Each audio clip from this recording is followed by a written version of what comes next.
Ahora vamos a ver las funciones.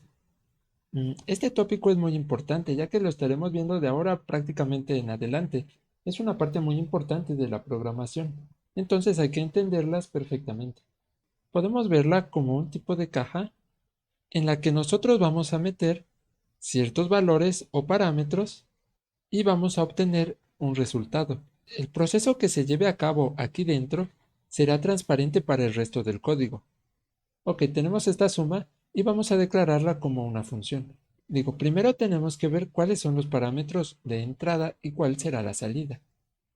En este caso, los parámetros de entrada serán este valor de 5 y este valor de 4 y la salida será el 9. Entonces vamos a verla de una forma más genérica. Entonces lo que vamos a tener va a ser la suma de número 1 más número 2 y esto nos va a arrojar un resultado.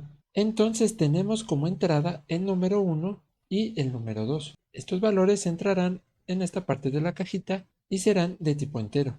Y de salida tendremos el resultado, que también será de tipo entero. Entonces dentro de esta cajita es donde ocurrirá el proceso o la función en sí, que será sumar el número 1 más el número 2. Esto estará oculto para el resto del código y únicamente haremos referencia a esta pequeña caja con el nombre. Vamos a llamar suma. El nombre de las funciones comenzará con una letra mayúscula. Después las demás letras serán minúsculas y cualquier palabra adicional empezará en mayúscula. Cada que yo quiera hacer esta operación, voy a llamar a esta función por su nombre.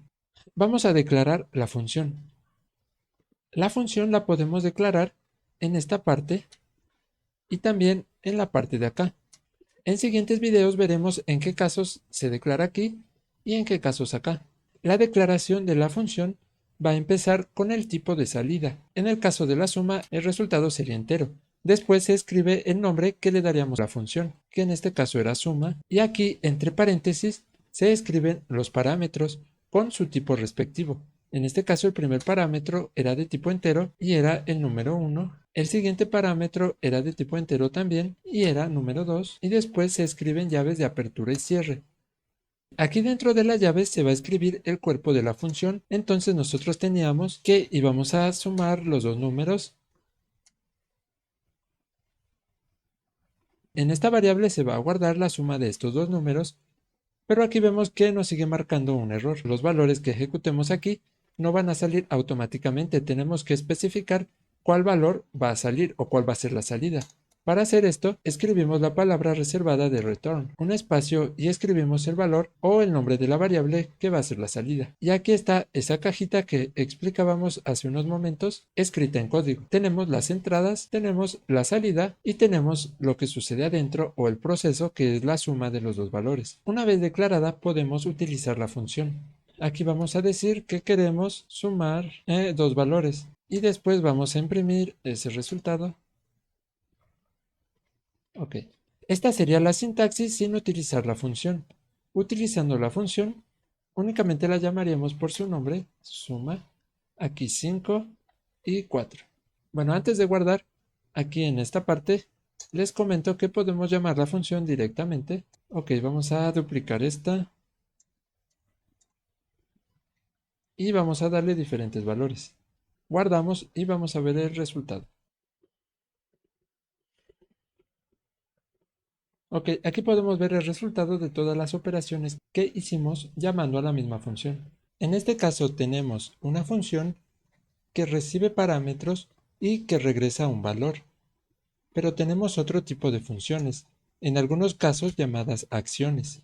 Estas se definen como funciones que reciben parámetros, pero no regresan ningún valor. Entonces, en vez de escribir el tipo, se escribe la palabra vacío, bueno, o en inglés que es void. Esta palabra nos indica que esta función no regresará ningún tipo. El resto de la sintaxis es prácticamente lo mismo.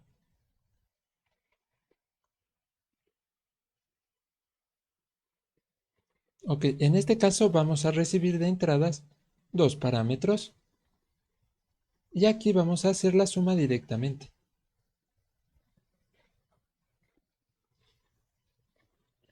Como esta función no tiene un tipo de retorno, no es necesario utilizar la palabra return.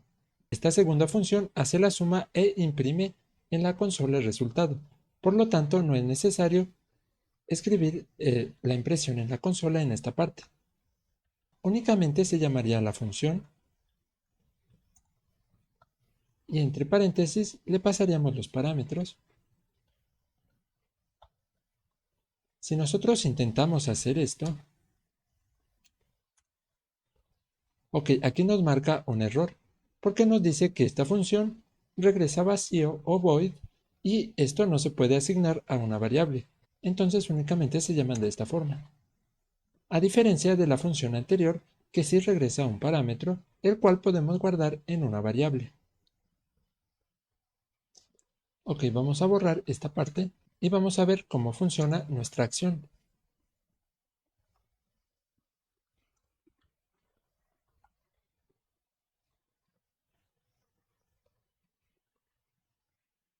Ok, vamos a darle play y vamos a ver lo que imprime. Ok, aquí podemos ver que directamente esa acción imprime el resultado de la suma. Esta parte de las acciones y las funciones lo estaremos retomando más adelante cuando veamos los delegados. Ahora solo hay que recordar que una acción es un tipo de función que no regresa ningún valor, únicamente realiza un proceso.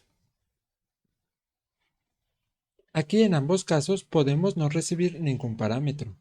Entonces, si aquí en este caso, en vez de recibir estos parámetros, únicamente escribimos una frase, aquí los parámetros se van y acá nos marca errores porque nosotros le intentamos pasar un parámetro. Entonces vamos a borrar esta parte. Ok, es importante tener en cuenta los parámetros que pide una función, de lo contrario dará un error.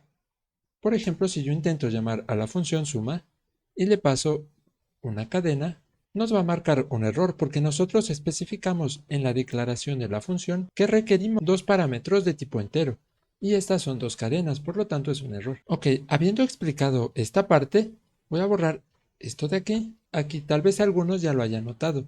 El parecido entre esta instrucción y la de aquí. Eso es porque efectivamente update es una función que no regresa ningún valor y no recibe ningún parámetro. Lo mismo el caso de start, es una función sin valor de retorno y que no recibe ningún parámetro.